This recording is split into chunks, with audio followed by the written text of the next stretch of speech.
निर्देश दिया गया है, तो हमारे अध्यापक पहले भी माननीय निदेशालय की बात को मानते रहे हैं और शिक्षक डायरी लिखते रहे हैं ऑफलाइन मोड में। लेकिन जो ये आदेश पारित किया गया, इससे ऑनलाइन मोड में लिखने के कारण एक तो ये प्रक्रिया काफ़ी लंबी है, कई बार नेटवर्क हमारा मोरनी जैसे दुर्गम क्षेत्रों में नेटवर्क ही बुक नहीं है, तो वहाँ पर अध्यापक कैसे डायरी लिख पाएंगे, मतलब ये भी एक बहुत बड़ी समस्या है।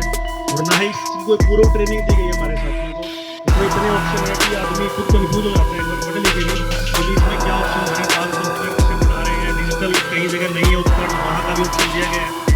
कहीं ना कहीं एक लंबी प्रक्रिया है और जटिल प्रक्रिया बना दी गई है और अध्यापक के ऊपर कहीं ना कहीं मानसिक दबाव हो गया है।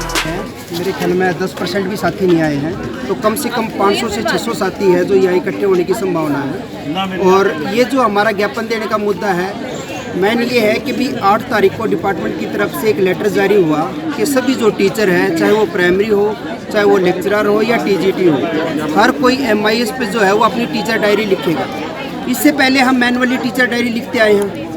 अब हमने उसको खोल के भी देखा और ट्राई भी करा, तो उसके अंदर है ना तो प्रॉपर वो कोई गाइडलाइन है, ना प्रॉपर तरीके से वो चल रहा है, और उसके अंदर टाइम भी जो है कम से कम मतलब 1 घंटा पौन घंटे के करीब टाइम लग रहा है। और इसका कई जगह तो इशू जैसे नेट का है, तो कई जगह तो नेटवर्क ही नहीं है, यानी पॉसिबल है ही नहीं। ये तो मतलब सीधे तौर पे ये लग रहा है कि भी टीचर को जो है वो बच्चों से दूर किया जा रहा है, उनका जो समय है वो बर्बाद किया जा रहा है। हमारे प्राइमरी टीचर है जो एक टीचर के पास जो है मतलब 5-5 क्लास भी है, जहाँ सिंगल स्कूल टीचर है, पूरे स्कूल की 5 क्लास है, और वो 5 के उसमें जाए यदि वो टीचर डायरी लिखना शुरू कर दे मैं इस पे, तो एक उसमें डायरी में 1 घंटा लगेगा, तो मतलब 5 जो क्लास है तो 5 घंटे लगेंगे। तो ये तो किसी भी तरीके से व्यवहारिक नहीं है। तो हमारा जो है वो ACS महोदय को ज्ञापन जाना है, और उसका माध्यम जो है वो हमारी जिला मौलिक शिक्षा अधिकारी है, उसके थ्रू हमने ज्ञापन देना है।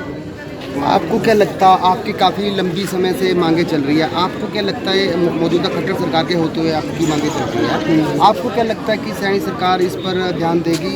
हालांकि कई बार प्रदर्शन को लेकर टीचरों द्वारा भी प्रदर्शन किया गया अपनी मांगों को लेकर, लेकिन फिर उसके बाद अगली रणनीति आपकी क्या रहेगी अगर आपको यहाँ पर एक आश्वासन दिया गया?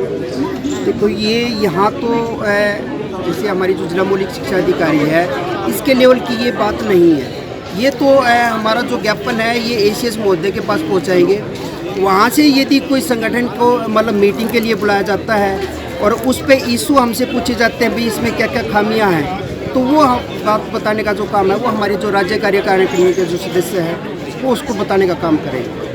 तो अगली रणनीति क्या होगी फिर अगर आपको यहाँ पर मिल जाता है तो आश्वासन दिया जाता है, अगर ना दिया गया तो आप अगली रणनीति आपकी कैसी होगी? 500 टीचर क्या यही बुलाए जाएंगे या फिर 5 धरना? नहीं, अब तो हमारा जो है वो केवल ज्ञापन देने का प्रोग्राम है। इसके बाद आगे से जो हमारी जो राज्य कार्यकारिणी का जो भी निर्णय होगा और उस पर जो है हम वो फुल चढ़ाने का काम करेंगे। आज टोटल कितने टीचर यहाँ पर पहुँचे और कहाँ से जिलों से आए? ये केवल पंचकुला जिले के टीचर साथी हैं, और अभी तो मतलब जो मोरनी ब्लॉक से आने हैं, रायपुरानी ब्लॉक से आने हैं, यहाँ तक कि पिंजौर ब्लॉक के भी पूरे साथी नहीं इकट्ठे हुए हैं। तो अभी तो साथी बहुत ज़्यादा आने हैं, क्योंकि सभी में आक्रोश है। ये एक प्राइमरी या एक एसोसिएशन के उनको सबको पता है कि ये पॉसिबल नहीं है, किसी तरीके से भी ये पॉसिबल नहीं है।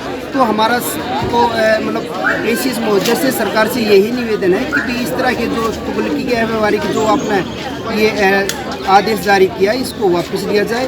टीचर को जो है वो पढ़ाने का काम जो है उसको पढ़ाने का ही काम दिया जाए, ना कि इस तरह के जो है ये फरमान मतलब थोपे जाए। तो देख सकते हैं हमारे साथ मौजूद है सेक्टर साहब में। हालांकि इन्होंने कहा कि ज्ञापन तक की सहमति है कि शांतिपूर्ण तरीके से एक ज्ञापन दिया जाएगा ताकि वो बात सरकार तक पहुंचाए। लंबित अपनी मांगों को लेकर काफ़ी लंबे समय से अपनी मांगों को लेकर धरने प्रदर्शन पर काफ़ी बार ज्ञापन भी दिया गया, लेकिन उसके बाद भी इनका कोई सोल्यूशन नहीं निकाला जा रहा। तो देखने वाली बात होगी कि सरकार इस पर अपना क्या निर्णय लेती है। सबसे बड़ी बात यह है कि जिस तरह आप आज यहाँ पर इकट्ठे हो रहे हैं और इसके बाद भी सरकार आपको कोई अधिकारी मिलने आया?